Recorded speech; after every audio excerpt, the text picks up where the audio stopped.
Orang yang berkemenangan adalah orang yang hidupnya itu bebas dari segala ikatan dosa. Karena saudara, memang hal yang paling sulit dalam hidup ini adalah menaklukkan diri sendiri. Amin. Menaklukkan setan itu gampang ya, ketika kita tidak membiarkan celah untuk mendengar dia, ya dia pergi dari hidup kita. Tapi menaklukkan diri sendiri itu tidak gampang. Dan apa-apa itu jangan buru-buru salahin setan. Amin.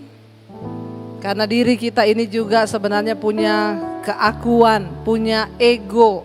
Dan itu yang lebih berbahaya daripada setan. Diri kita sendiri yang bisa menggagalkan rencana Tuhan, diri kita sendiri yang bisa menggagalkan keselamatan. Nah, hari ini kita diberi tema tentang kasih dan pengampunan. Mari kita baca dulu bersama, apa sih kasih itu? Saya tahu saudara mungkin sudah hafal ayat-ayat ini, tetapi saya berdoa supaya Tuhan membukakan sesuatu yang baru. Kasih ada di 1 Korintus pasal 13. Kita mau baca sama-sama dulu. Ayat yang pertama sampai dengan ayat yang ke-8, ya saya mencoba menjabarkan secara cepat. Ini hanya untuk mengingatkan, karena sebelum kita membahas lebih dalam, kita harus tahu dulu apa sih makna dari kasih. 1 Korintus 13 ayat yang pertama berkata begini, sekalipun aku dapat berkata-kata dalam apa? Dengan semua bahasa manusia dan bahasa malaikat. Ya, hebat nggak orang bisa bahasa malaikat? Hebat banget saudara ya, kita bisa bahasa Inggris, bahasa Perancis aja udah hebat, apalagi bisa bahasa malaikat. Seumur hidup saya belum pernah ketemu orang yang bisa berbahasa malaikat. Ya, saudara pernah ketemu sudah? Belumnya sama dong, kita belum pernah ketemu ya. Orang itu sekalipun dia bisa bahasa semua bahasa manusia, semua bahasa malaikat, tetapi kata Alkitab, jika tidak mempunyai kasih, aku sama seperti dengan apa? Gong yang berkumandang dan canang yang gemerincing. Ya, ayat berkumandang, ayat yang berikutnya dikatakan, sekalipun aku mempunyai karunia, ya, untuk apa di sana dikatakan? Untuk bernubuat, dan aku mengetahui segala rahasia dan memiliki seluruh pengetahuan, dan sekalipun aku memiliki iman yang sempurna untuk memindahkan gunung, tetapi jika aku tidak mempunyai kasih, aku sama sekali tidak. Padahal kalau kita lihat ini sudah semuanya wow. Ya, bayangkan menjadi orang yang mempunyai karunia. Siapa yang tidak mau? Bahkan sekarang banyak orang berburu karunia. Ya, ingin bisa bernubuat. Ya, di sini dikatakan, sekalipun aku mempunyai karunia bernubuat, mengetahui segala rahasia. Wow, orang kok bisa tahu semua rahasia itu melebihi dukun. Ya, semua rahasia dia tahu. Ada ibu-ibu yang mengetahui rahasia suami. Makanya bapak-bapak hati-hati. Karena siapa tahu istrimu punya karunia mengetahui rahasia. Kebanyakan istri-istri itu punya karunia ini. Iya nggak ibu-ibu ya? Mengetahui semua rahasia. Tapi jangan sok tahu. Lalu di sana dikatakan lagi apa? Aku mengetahui dan memiliki seluruh pengetahuan. Wow, nggak ini orang? Semua pengetahuan dia tahu. Berarti dia lebih pintar daripada Google. Ya, kita kan semua apa-apa cari di Google, saudara. Sekarang nggak adalah orang bodoh ya. Kita semua itu sekarang bisa belajar ya, dari Google itu sudah ada semua pengetahuan. Anak-anak sekarang aja ya, kalau sakit langsung Google. Ya, semua langsung Google. Kebanyakan orang tua itu yang gaptek. Makanya orang tua di sini juga belajar untuk mengupgrade. Kemarin ada yang WA sama saya gini, Bu, ibu itu pendeta duniawi. Kaget saya saudara. Kenapa?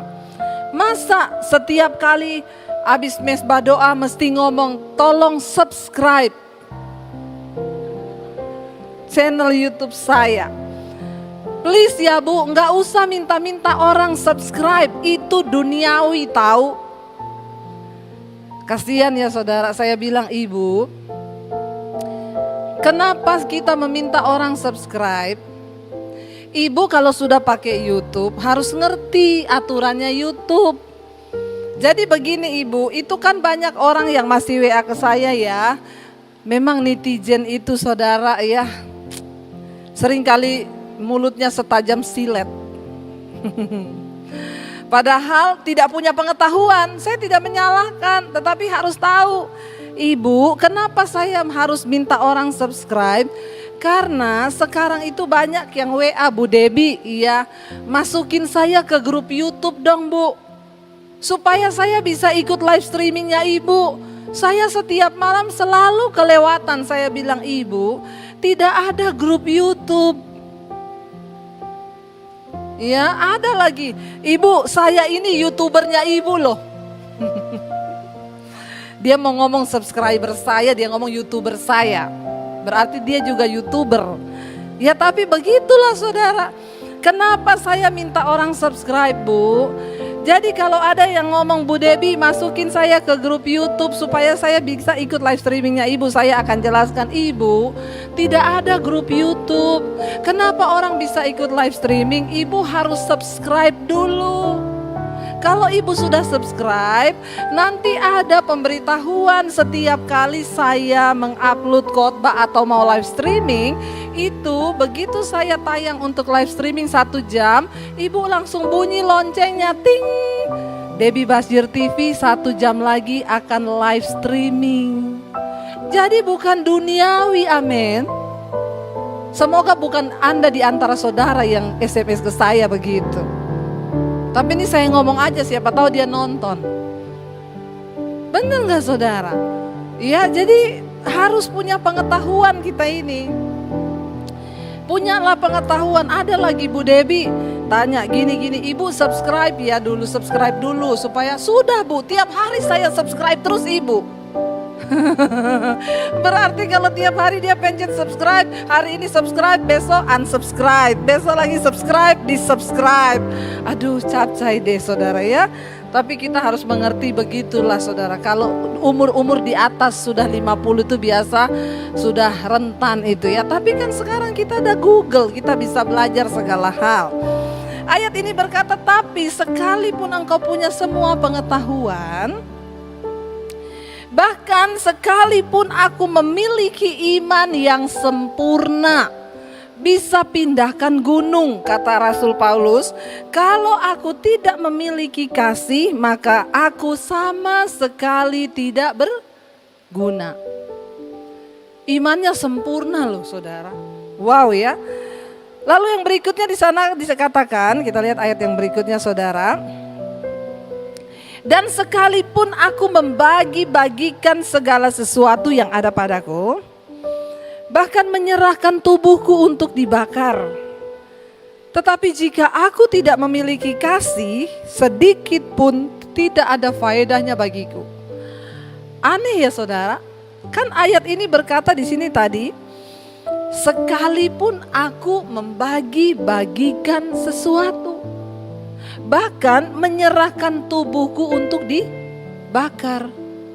Berarti ada ya orang membagi-bagikan sesuatu tapi tidak punya kasih. Ada nggak saudara? Ada, buktinya ayat ini ngomong. Atau ada nggak orang yang memberi dirinya untuk dibakar loh, tapi ternyata nggak ada kasih. Itu juga tidak berkenan ya kepada Tuhan. Lalu ayat berikutnya berkata begini, kasih itu, ini yang mau kita bahas. Yang pertama, kasih itu ia tidak cemburu, ia tidak memegahkan diri dan tidak sombong. Ia tidak melakukan yang tidak sopan dan tidak mencari keuntungan diri sendiri. Ia tidak pemarah dan tidak menyimpan kesalahan orang lain.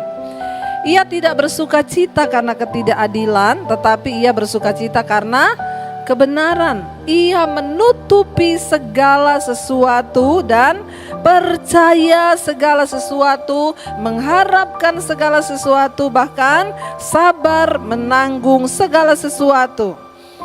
Yang berikutnya di sana dikatakan kasih tidak berkesudahan, nubuat akan berakhir, bahasa roh akan berhenti, bahkan pengetahuan akan lenyap, tetapi kasih tidak berkesudahan.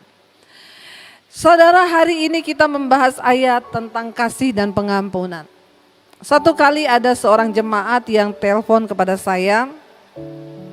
Dia curhat soal anaknya yang mengalami depresi. Kasihan saudara, anaknya remaja sudah mengalami depresi. Bu, anak saya kalau dia depresi itu dia tidak keluar kamar, Bu. Dia tidak mau makan. Sekarang itu kan ngeri ya saudara, kalau anak remaja nggak keluar kamar, tidak mau makan-makan, itu bahaya sekali loh. Ya, bahkan sekarang apalagi dengan kita tahu banyaknya kasus-kasus bunuh diri. Ya, itu mengerikan. Nah, orang tua, disinilah peran aktif kita sebagai orang tua untuk membimbing anak-anak ini. Dia berkata, Bu, saya bersyukur padahal akhir-akhir ini anak itu sudah mulai sembuh, dia sudah mulai bekerja, tetapi beberapa hari ini dia kumat lagi. Jadi saya tanya saudara, Bu, orang itu depresi kan pasti ada sebabnya. Gak mungkin anak tiba-tiba di dalam keluarga baik-baik, tiba-tiba dia depresi, itu kan gak mungkin saudara ya. Dia bilang, memang Bu, suami saya orangnya keras. Suami saya itu pemarah, ya suami saya itu emosinya meledak-ledak, bahkan kalau teriak saya sama anak-anak itu sampai ketakutan. Lalu saya bilang sama ibu itu berarti, ya kan dia berkata, anak saya ini Bu sudah ke psikiater bolak-balik sampai ganti psikiater tapi tidak bisa sembuh depresi. Jadi saya bilang sama ibu itu, ibu mau anak ibu sembuh? Iya. Bawa suamimu ke psikiater. Amin. Yang perlu berobat siapa saudara? Suaminya. Saya bilang, ibu tahu kenapa anak ibu tertekan? Kenapa anak ibu itu menderita dan sampai depresi? Ya karena suamimu. Saya ini pernah merasakan bagaimana dulu ketika masa kecil saya itu sering dipukulin. Papi saya juga orangnya kalau teriak marah itu, aduh kita semua sudah langsung gemeteran. Bahkan maaf loh, kita lebih suka papi itu pergi tugas keluar kota. Jadi kalau dia tugas keluar kota kita semua yes. Loh bener, gak sedih kita ya. Berapa lama Pak? 1 minggu, kok cuma seminggu? Sebulan gitu pergi jauh-jauh gitu ya. Karena gak aman di rumah, gak damai. Jadi saya bilang sama ibu itu, ya Bu, ya pastilah Bu anak depresi. Saya pernah mengalami yang seperti itu, bagaimana saya dipukul, bagaimana saya hidup di dalam tekanan karena papi itu begitu galak kepada kami. Tidak ada, sampai pada akhirnya kan apa yang terjadi? Saya mau mengakhiri hidup saya dengan bunuh diri. Saya merasa hidup gak ada gunanya. Saya merasa hidup gak ada artinya. Itu depresi tingkat tinggi. Bapak Ibu yang terkasih, firman Tuhan berkata, hari ini kita harus hidup dalam kasih dan pengampunan. Coba kita buka bersama, tadi hanya pembukaannya. Kolose pasal yang ketiga ayat 12 sampai ayat 14. Kolose pasal yang ketiga ayat 12 sampai dengan ayat 14 ya, firman Tuhan berkata begini, baca sama-sama 1, 2, 3. Karena itu sebagai orang-orang pilihan Allah yang dikuduskan dalam kasih-Nya, kenakanlah apa? Belas kasihan, kemurahan, kerendahan hati, kelemah lembutan dan kesabaran. Ayat yang berikutnya, sabarlah kamu apa? Seorang terhadap yang lain, dan ampunilah seorang akan yang lain apabila seseorang menaruh dendam terhadap yang lain, sama seperti Tuhan telah mengampuni kamu. Kamu perbuat jugalah demikian. Dan di atas semuanya itu kenakanlah kasih sebagai pengikat yang mempersatukan dan menyempurnakan. Ayat ini berkata sebagai orang-orang pilihan Allah. Berapa banyak di sini yang merasakan bahwa engkau adalah pilihan Tuhan? Yang merasa saja, yang tidak merasa pulang aja. Saudara, semua yang ada di tempat ini adalah orang pilihan Tuhan. Karena itu saudara ada di sini. Kita tidak mungkin ada di sini kalau tidak dipilih Tuhan. Nah sekarang kalau kita menyadari kita orang pilihan Tuhan yang sudah dikuduskan dan dikasihinya, apa yang harus kita lakukan? Jangan hanya berdiam diri, ada perintah selanjutnya bagi kita. Ayat ini berkata yang pertama yang harus kita lakukan adalah kenakanlah apa? Belas kasih. Belas kasihan itu orangnya itu mudah iba itu loh. Mudah kasihan. Lihat orang susah kasihan. Tahu orang yang berkekurangan kasihan. Kita nih harus punya hati dan perasaan seperti Tuhan. Saudara, ya kita nggak perlu tunggu kaya baru kita bisa mengasihi orang. Mungkin ada keluargamu, ada sanak saudaramu, ada tetanggamu atau siapa saja. Anak saya tuh kalau cerita, mam teman saya tuh kasihan loh. Dia cuma tinggal di kos-kosan, tempatnya kecil, cuma tinggal sama neneknya, papa mamanya cerai. Saya bilang sama anak saya, kamu kirim sama dia tiap bulan sembako. Amin. Ayo saudara, mulai punya hati yang berbelas kasih. Tidak usah dengan hal yang muluk-muluk. Apa yang bisa kita lakukan? Kita nabur bagi orang setiap bulan, ngasih dia beras, ngasih dia minyak, kita gak bakalan miskin. Kita mengurangi sedikit budget kita untuk makan-makan di luar dan berbagi. Ya, bagi orang-orang. Saya tidak pamer loh, tapi sampai hari ini saya berbagi buat tetangga-tetangga yang berkekurangan, orang-orang yang berkekurangan. Ayo kita punya belas kasihan. Saya mau berkata kepada saudara, ketika kita hidup dengan belas kasihan, Tuhan yang akan memelihara saudara dan saya. Kita tidak akan miskin dengan berbagi. Masih banyak orang-orang Kristen tuh yang pelitnya minta-minta ampun. Dengar Alkitab berkata orang kikir tidak masuk surga. Ya, beli pisang ditawar saudara. Ya, tawarnya itu kalau enggak, waduh ya mengerikan ya. Ibu-ibu ini perlu bertobat.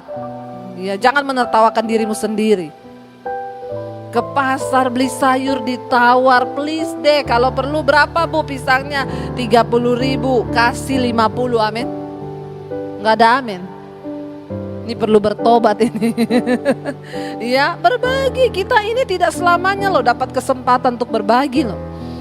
Itu yang saya cerita di salah satu khotbah saya. Beli pisang sama suami saya. Saya berhenti di pinggir jalan di perumahan orang mewah, perumahan mewah. Saya berhenti, saya mau beli pisang, tuh ada bapak-bapak tua jualan pisang. Saya udah berhenti, ada ibu-ibu duluan berhenti. Mobilnya sih miliar. Ya, dia turun. Pak, pisangnya berapa? Saya tungguin dia. 30.000 bu. Wih, mahal sekali. Pakainya berlian, mobil miliaran, mental miskin, bertobat, amin. Lo bener gak saudara, bikin malu loh. Itu bapak tua saudara, iya bu, biasanya juga segini, sekarang lagi naik kok bu, di sana juga lebih mahal dari di sini. Orang biasa saya aja beli di pasar cuma 20.000 kok satu sisir. Gak bisa bu, 30.000, 25 ya. Apa ya, hidupnya itu gak tenang kalau gak nawar. Tapi beli tas Louis Vuitton, dia gak nawar loh. Coba saudara pergi beli yang brand saudara nawar.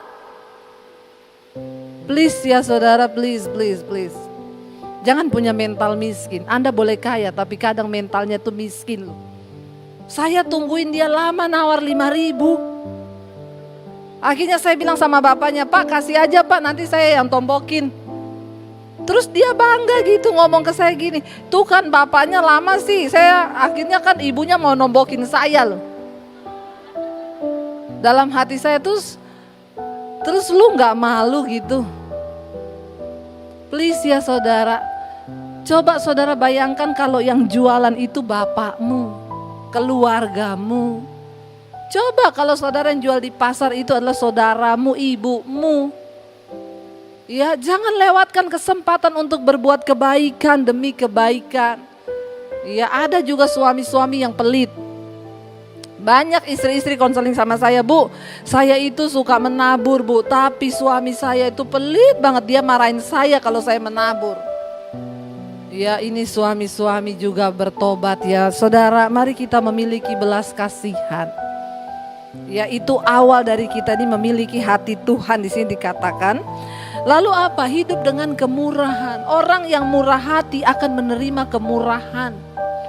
Lalu hidup dengan kerendahan hati, kelemah lembutan dan kesabaran. Suami istri di rumah, ya, hidup dengan rendah hati satu dengan yang lain, dalam kesabaran dan kemurahan. Jangan berantem, nanti anakmu stres dan sakit jiwa. Amin. Saya berdoa supaya kita semua bertobat. Hari-hari ini adalah hari-hari yang singkat.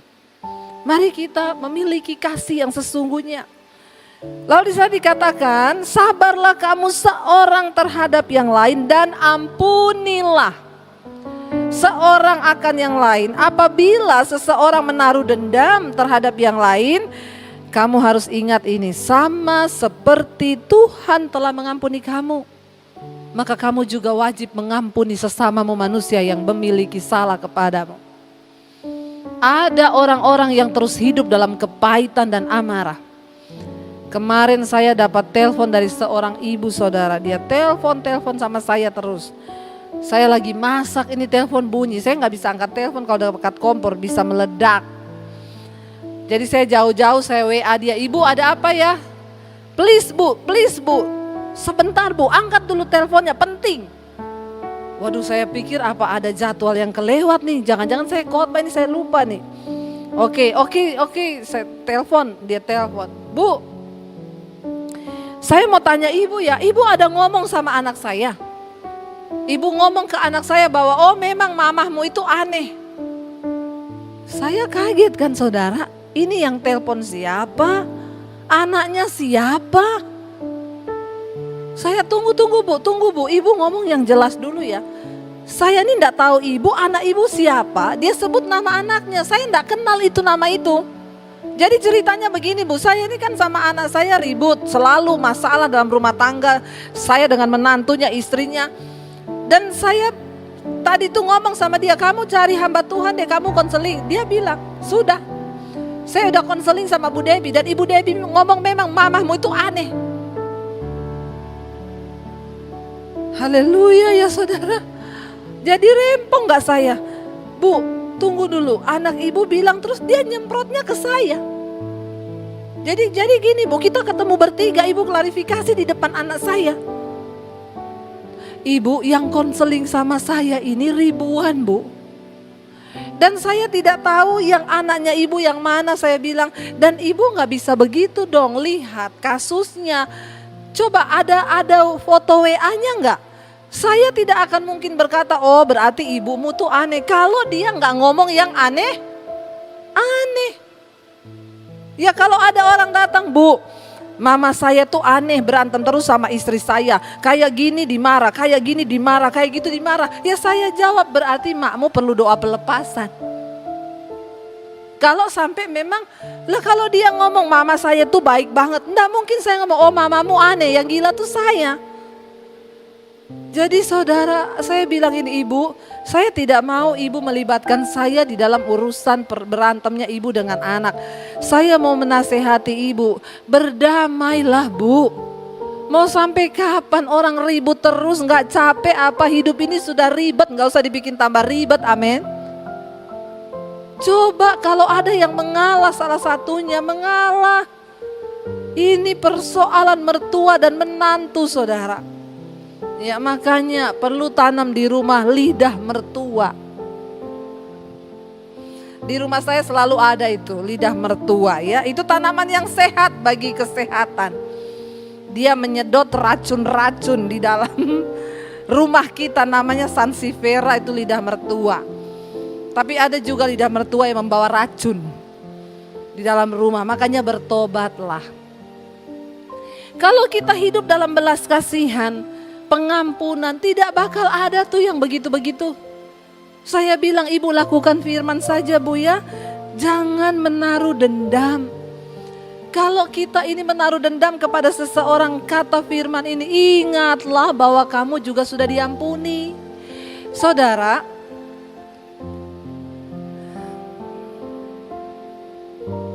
keliling di sini, Mas. Ya. Saudara, ya, sampai di mana tadi itu? Jadi kita ini hidup kan ya, cuma paling kita ini hidup berapa lama. Orang itu kalau menyimpan dendam, dengar baik-baik, itu akan mempengaruhi karakter lo. Orang yang terluka itu akan cenderung melukai. Orang yang hatinya belum beres, perkataannya melukai, sikapnya suka melukai orang. Kemarin saya dengan anak-anak kan kita jalan-jalan saudara ya, weekend yuk kita pergi makan keluar lah ya. Hari Sabtu ya kita pergi yuk bareng-bareng yuk pergi. Lalu kita pergi ke satu restoran tuh yang ada alam-alamnya. Lah saya ini kan suka foto, memang dulu cita-citanya foto model. Tapi tidak terjadi ya, jadi tidak kesampaian lah. Jadi ya suka foto, lihat pohon foto, lihat hutan foto, lihat langit foto. Jadi kita foto-foto lah sama anak-anak, Dede fotoin mami, sini mami fotoin. Ada orang lewat dan saya tahu itu orang Kristen mungkin saudara ya, karena dari tampangnya si Kristen. Lewat saudara, lewat di depan kami, sengaja ngomong ini. Saya tuh bingung ya, kok orang itu di mana-mana foto, di mana-mana foto. Mudah-mudahan bukan jemaat sini. Anak saya tuh sempat emosi saudara, anak saya bilang, ada ya orang kayak gitu ya? Saya bilang maklum hidupnya gak bahagia. Kita dengan foto aja udah bahagia. Justru kamu kasihan sama dia. Orang kayak begitu itu hatinya gak beres tuh. Itu banyak kepahitan tuh. Kadang-kadang saudara bingung gak kita yang pakai jilbab lewat ya. Kita lagi foto-foto, mau difotoin enggak? Itu yang pakai jilbab. Yang Kristen sambil lewat. Heran deh, di mana-mana foto orang kok. Mau saya sautin, kepo lu. Tapi nanti saya sama gilanya sama dia. Tapi saya bilang sama anak saya, kasihan. Lihat orang itu kalau sininya bermasalah, dia itu cenderung mau melukai orang lain. Dia tahu kan, dengan dia berkata begitu orang kan memang dia sengaja kan. Dia tuh sengaja mau melukai orang. Dia sengaja loh. Makanya saudara yuk lepaskan pengampunan. Ya supaya hidupmu tuh gak aneh. Saya cuma bilang sama suami saya, kasihan banget jadi suaminya ya. Ada loh orang-orang, karena saya juga dulu begitu. Orang yang paling saya pahit itu papi saya dulu. Dari kecil saya biasa dipukulin sampai saya terima Yesus, saya diusir dari rumah. Dan ternyata saya punya kepahitan sama papi saya. Apa yang terjadi ketika saya menikah? Saya dulu kalau mukul anak saya masih kecil-kecil, saya pukul mereka sampai teriak-teriak minta ampun. Dan kalau saya mukul tuh sambil saya ngomong, kamu tahu nggak apa yang dulu opa bikin sama mami itu lebih hebat daripada apa yang kamu alami sekarang. Saya tuh sakit jiwa. Jadi kayak ada sebuah perasaan ingin balas dendam kepada anak untuk mereka juga rasakan apa yang dulu waktu kecil saya rasakan. Sampai akhirnya Tuhan pulihkan saya sudah pelayanan loh. Saya kalau ribut sama suami saya, padahal suami saya tuh orang Solo yang tidak pernah marah. Dia tuh mau marah aja minta izin. Kalau ngomong sama saya kalau mau marah, aku boleh marah nggak? Saya bilang marah aja nggak usah permisi. Orang kok mau marah permisi, mau marah ya. Ya, itu saya bisa saudara tersinggung dengan suami saya. Dulu waktu saya belum dilepaskan dari kepahitan, saya belum lepaskan pengampunan. Saya salah paham dengan suami. Saya bisa bentur-benturkan kepala saya ke tembok loh. Sakit jiwa nggak saya? Berantem sama suami saya, pergi dari rumah sampai malam saya nggak pulang. Saya seneng kalau suami saya tersiksa. Saudara bayangkan kalau Anda menikahi orang yang belum melepaskan pengampunan. Aduh, jadi bulan-bulanan. Tapi untung Tuhan mengasihi, saya dilepaskan. Yang lepaskan adalah suami saya. Tuhan izinkan, lalu setelah saat itu saya lepaskan pengampunan buat papi saya. Saudara, akhirnya saya tidak pernah lagi mukulin anak saya tidak pernah lagi membenturkan kepala saya ke tembok.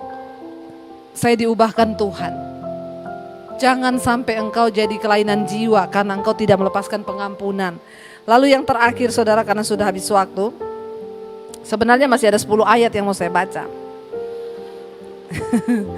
Ya, dan di atas semuanya itu, firman Tuhan berkata, dan di atas semuanya itu kenakanlah apa?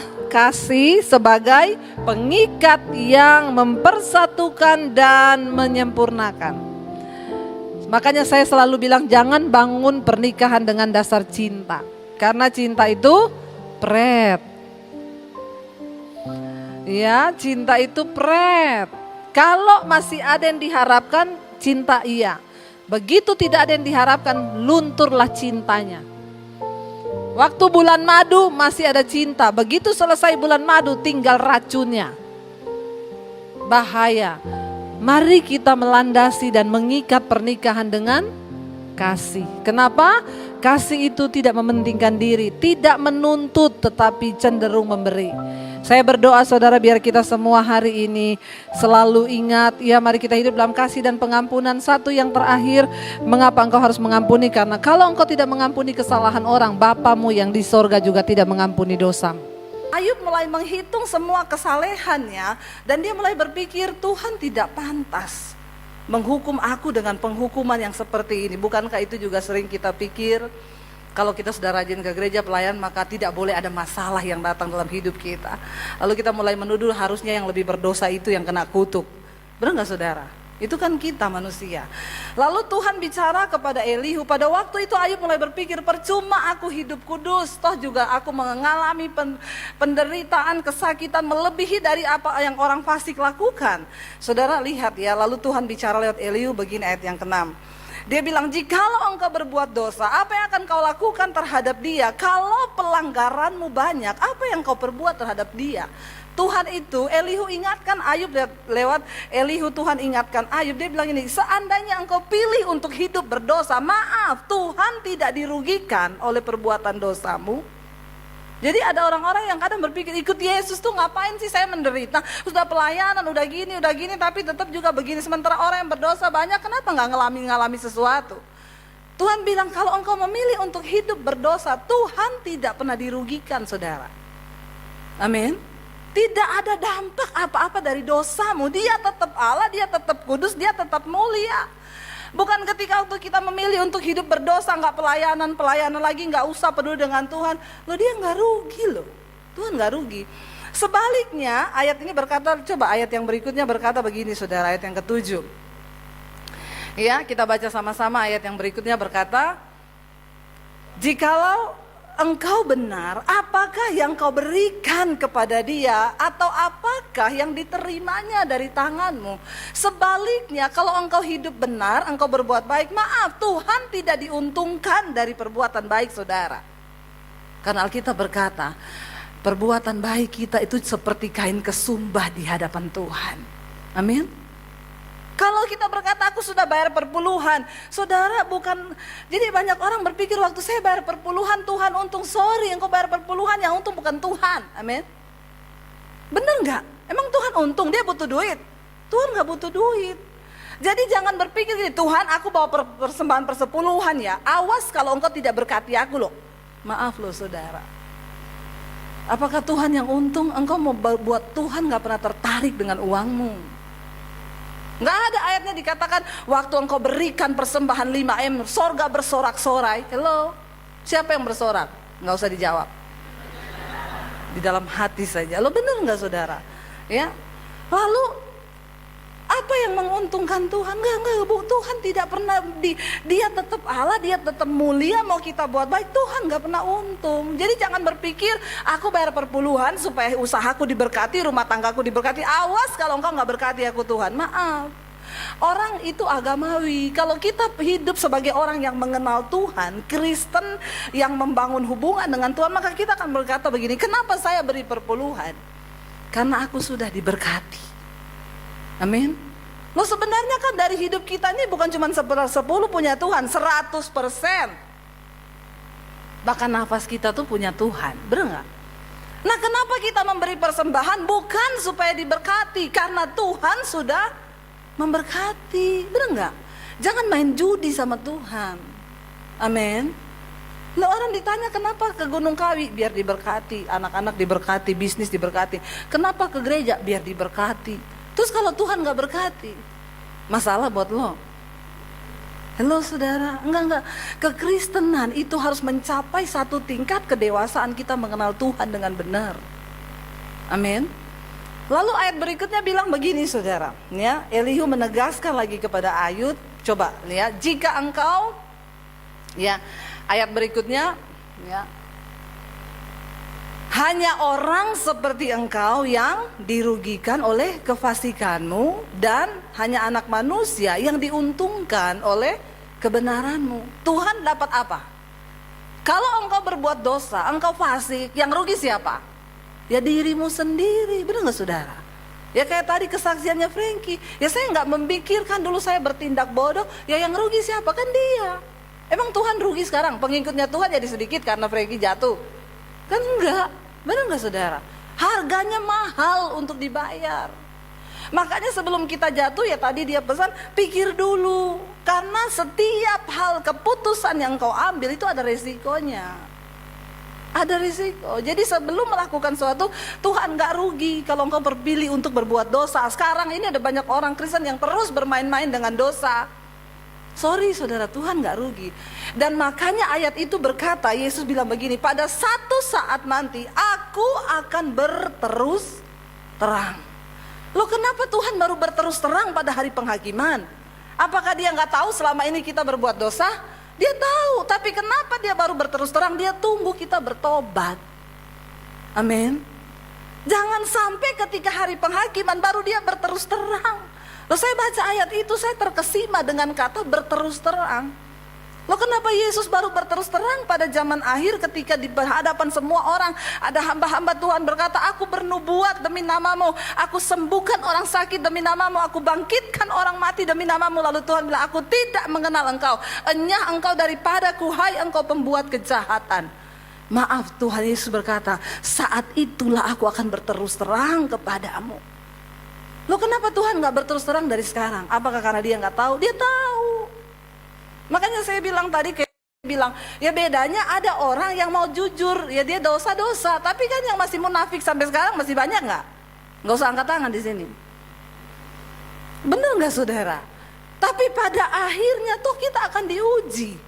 Sekarang lagi terjadi persengitan di antara hamba-hamba Tuhan, saling menghakimi, yang ini benar, yang ini sesat. Saya bilang gak usah, hamba Tuhan gak usah saling menghakimi. Setan ketawa, Yesus nangis loh. Benar gak saudara? Saya bilang satu orang bikin status di Facebook, saya bilang sudah stop, jangan saling menghakimi. Kenapa? Pada satu saat nanti kita semua akan berdiri di hadapan tahta penghakiman Kristus. Lalu disitulah Tuhan akan berterus terang. Sekarang dia belum terus terang, ya. Jadi orang-orang pada tanya sama saya, Bu, ini yang benar pendetanya yang mana sih? Ini gerejanya yang benar yang mana? Saya bilang ikut Yesus saja. Ya, enggak usah lihat-lihat kanan kiri, nanti engkau bingung sendiri. Lah saya mau harus ikut yang mana ini, Bu? Ya ikut Yesus. Makanya jangan lihat manusia, amin. Apa itu Kristen? Ya engkau mengenal Tuhan, engkau mengenal Bapamu siapa. Satu saat Tuhan bilang semua akan ditunggang balikan. Tidak ada satu gereja, tidak ada satu denominasi yang akan berdiri. Supaya kita hanya melihat bahwa kebenaran itu hanya ada pada Tuhan. Dan bukan apa-apa, di akhir zaman ini semua kemunafikan akan dibongkar sama Tuhan. Jadi saudara, mending kita hidup lurus-lurus aja. Tuhan bilang di sini gini, hanya orang seperti engkau yang rugi kalau engkau berbuat jahat, engkau hidup dalam kemunafikan. Kita yang rugi karena apa yang engkau tabur itu yang akan engkau tuai. Dan hanya anak manusia yang diuntungkan oleh perbuatan baikmu. Tuhan gak untung. Tuhan gak pernah untung saudara. Ya hanya manusia, sesamamu manusia yang untung karena perbuatan baikmu, bukan Tuhan. Lalu ayat berikutnya ini saudara yang saya tangkap waktu saya lagi bertanya, kenapa kami yang kecelakaan, kenapa kami yang gini. Tuhan tuh Alkitab bilang begini, orang menjerit oleh karena banyaknya penindasan, berteriak minta tolong oleh karena kekerasan orang-orang yang berkuasa. Tetapi apa ayat yang berikutnya berkata, tapi tidak ada Coba lanjut ayat yang berikutnya. Ini multimedianya harus dikasih minum susu yang banyak ini, biar agak cepat ya. Tetapi orang tidak bertanya, di mana Allah yang apa? Yang membuat aku dan yang memberi nyanyian pujian di waktu malam. Sering kali kita semua hanya menjerit mencari Tuhan waktu kita dalam kesesatan. Benar nggak? Kita harapkan pertolongannya, kita harapkan campur tangannya. Tetapi ayat ini berkata, tidak ada yang bertanya, di mana pribadimu Tuhan? Aku rindu kenal Engkau. Aku tidak butuh apa-apa, tapi cuma pengen kenal pribadimu. Itu loh saudara, Tuhan tegur saya dari ayat ini. Kamu pikir karena semua kebaikan, waktu itu saya pikir Tuhan saya mau pelayanan loh, saya udah nyanyi lagu rohani loh, sudah penyembahan loh, di mobil saya nggak ada lagu-lagu duniawi loh. Kenapa saya ditabrak? Kenapa coba? Ya, saya pikir semua kesalehan saya udah saya keluarin sama Tuhan tuh. Ya, lalu Tuhan jawab saya dengan ayat ini, saudara.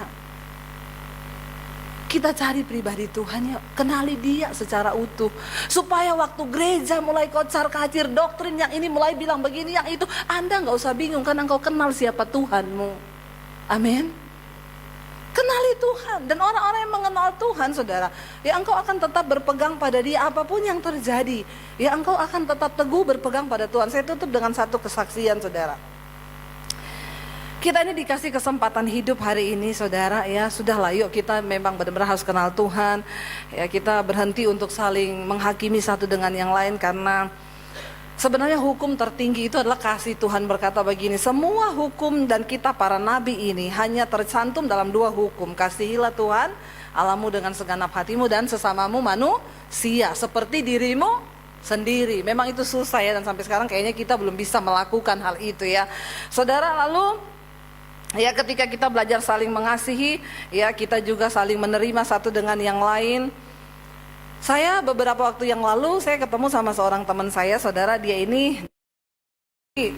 tahun yang lalu sudah diberitakan mati di Facebook. Udah keluar gitu ya, fotonya kecelakaan, dia meninggal. Ditulis sudah telah berpulang ke rahmatullah ya. Ini akan dikebumikan gini. Kita heboh tuh dari WA segala macam. Ih, mati dia, oh kecelakaan gini. Tiba-tiba besok paginya diralat tidak jadi mati. Lah kok nggak jadi mati gitu. Jadi saya tanya teman saya, kok nggak jadi mati? Nggak tahu, kayaknya miss deh, kok apa belum jelas kabarnya, tapi orang sudah memberitakan. Ya udahlah, udah saya nggak pusing ya. Berapa waktu lalu saya ketemu dia di Jakarta, saudara.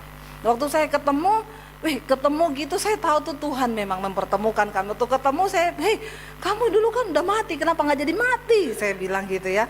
Lalu dia bilang sama saya gini, Dep, bener loh, saya udah mati loh, 48 menit saya mati. Ceritanya gimana? Kamu cerita sama saya yuk. Memang bukan kebetulan nih kita ketemu. Lalu dia bersaksi. Saya bilang, kamu pernah mati 48 menit, pasti kamu mengalami sesuatu. Dia bilang, waktu saya memang mati, nomor satu yang dia bilang sama saya gini, Dep, bener ya, orang tuh kalau mati nggak ada lagi ngomong agama, nggak ada agama di situ. Saya bilang, memang lu baru tahu, makanya kan kita nggak pernah bela-bela agama, apalagi sampai berjilid-jilid. Ya, nggak usah bela agama, saudara, karena agama tidak akan menyelamatkan orang, termasuk agama Kristen. Amin. Kenapa nggak ada amin? Yang kenceng aminnya, supaya saudara itu bangun dari tidur, jangan cuma puas jadi Kristen, tapi kenal Tuhan dengan benar. Lalu saya bilang, emang nggak ada? Iya, jadi ceritanya gini deh, waktu saya mati, saya lihat jasad saya tergeletak di jalan raya, itu berdarah-darah. Saya lihat istri saya datang, saya lihat teman-teman datang pada nangis gitu ya, tapi itu nggak lama. Tiba-tiba ada 2 orang pakai baju putih jemput saya. Ya, jadi saudara, dia bilang gini, memang dia udah mati karena istrinya tuh dokter loh. Masa dokter nggak tahu kalau dia mati apa enggak? Istrinya dokter, dia sudah dibawa di rumah sakit, istrinya juga udah periksa dia, ya udah ditetapkan mati. Sudah dikabarin semua keluarga bahwa dia meninggal, sudah bikin tenda di rumah. Sudah diumumin di masjid, innalillahi wa inna ilaihi rojiun, karena dia laki-laki dikatakan almarhum akan dikebumikan ya. Kalau perempuan almarhumah, kalau banci aluminium. Jadi jangan jadi banci ya, karena Anda sebutannya nanti aluminium. Aluminium itu cuma buat bikin lemari ya, tidak ada tempat di sorga. Bertobat. Lalu sudah diumumin, saudara, udah dibikin tenda segala macam, tiba-tiba dia hidup. Jadi dia cerita gini, dia dibawa di tingkat langit pertama. Dia bilang di tingkat langit pertama itu, Dep, yang saya lihat orang-orang yang sudah mati. Semua, mama saya, papa saya, teman-teman yang udah mati. Terus kamu bisa ngobrol? Enggak, saya nggak bisa ngomong sama mereka. Tapi ada ekspresi, ada yang tersenyum, ada yang menangis, ada yang tersiksa. Mungkin sesuai amal perbuatan mereka di dunia. Ya, saya nggak bisa ngomong, cuma lihat aja mereka. Lalu tiba-tiba saya dibawa lagi naik sampai ke tingkat langit ke-7. Nah, waktu sampai di tingkat langit ke-7, dia bilang saya melihat cahaya. Lalu di situ saya disuruh pulang.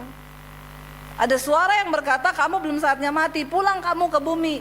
Lalu saya balik lagi ke bumi. Saya tahan dia gini, tunggu dulu. Kamu sampai di tingkat langit ke-7, kamu bilang kamu ketemu cahaya. Kamu ketemu dengan Sang Maha Kuasa berarti, karena dia suruh kamu pulang lalu kamu hidup lagi.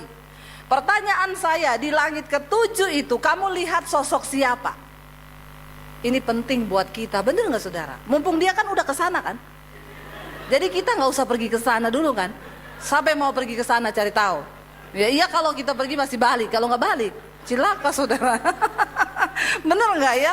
Mumpung dia udah ke sana, jadi saya desak dia, dia sudah sampai di tempat yang maha kuasa loh, yang suruh dia pulang lagi. Saya bilang, ada siapa yang kamu lihat? Cerita dong. Sumbokong kah di sana? Nggak bener nggak saudara? Atau si buta dari goa hantu atau Nyi Roro Kidul, kan penting buat kita. Dia sebenarnya tadinya nggak mau cerita karena dia memang bukan agama Kristen, dia dari seberang. Dia bilang gini, Deb, iya saya lihat sosok di sana. Siapa yang kamu lihat? Ngomong cepet, siapa? Dengan suara yang sedikit pelan dia bilang, iya saya lihat sosok di sana. Kamu tahu siapa yang berdiri di sana? Isa Al-Masih. Tepuk tangan buat Tuhan. Saudara, kita sudah datang ke tempat yang benar. Engkau sudah menuju kepada iman yang benar. Orang yang bukan Kristen telah bersaksi, dia sampai ke tempat yang bisa suruh dia pulang, dan dia lihat ada Tuhan Yesus yang berdiri di sana. Jangan sampai kita sudah sampai di tempat yang benar, tapi kita semua tidak mencapai tujuan kita nanti. Amin. Pengenalan yang benar akan Tuhan harusnya membawa iman kita semakin cinta Tuhan. Kita bukan ini, saya nggak mau berdosa, kenapa takut masuk neraka?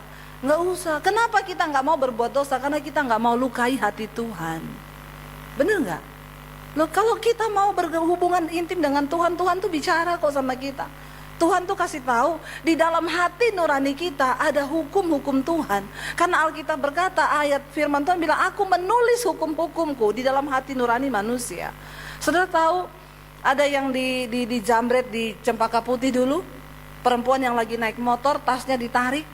Itu nggak ketangkap polisi pelakunya, karena polisi bilang cuman ketangkap dari CCTV, jaketnya warna merah, tapi plat nomornya nggak ketangkap karena jauh sekali.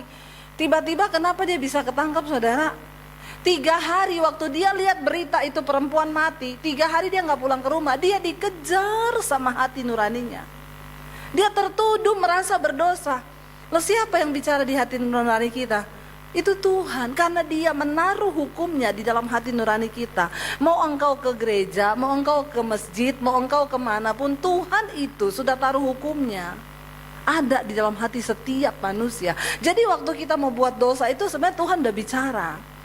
Kenapa engkau ke gereja? Supaya engkau diingetin lagi, amin. Tapi sebenarnya sudah ada suara Tuhan itu dalam hati kita. Nah, kenapa dia sampai ditangkap polisi? Dia puter-puter nggak mau pulang, merasa berdosa, dikejar hati nuraninya. Akhirnya dia pergi sama omnya di Tangerang. Dia ngomong, Om, ini bukan orang Kristen loh, bukan orang yang sekolah Alkitab, bukan. Dia orang yang tidak mengenal Yesus. Dia merasa berdosa, dia pergi ke rumah omnya sambil nangis. Om, aku berdosa. Kenapa? Om lihat berita di TV yang ada perempuan mati di jambret tasnya, itu aku pelakunya. Om, antar aku ke kantor polisi. Saya yakin orang kayak begini ini masuk surga saudara. Amin. Kenapa? Saudara ingat gak Yesus berkata orang Farisi berdoa sama pemungut cukai, mereka sama-sama berdiri di pelataran Tuhan. Yang satu doanya begini, aku bersyukur kepada Tuhan, aku hidupku gak kayak pemungut cukai itu loh. Aku bayar perpuluhan, aku kasih persembahan, aku berdoa setiap hari, aku berpuasa. Sementara orang cukai ini datang ini, Tuhan, aku untuk menginjak pelataranmu saja aku tidak layak. Tuhan bilang, doanya siapa yang didengar? Doanya siapa?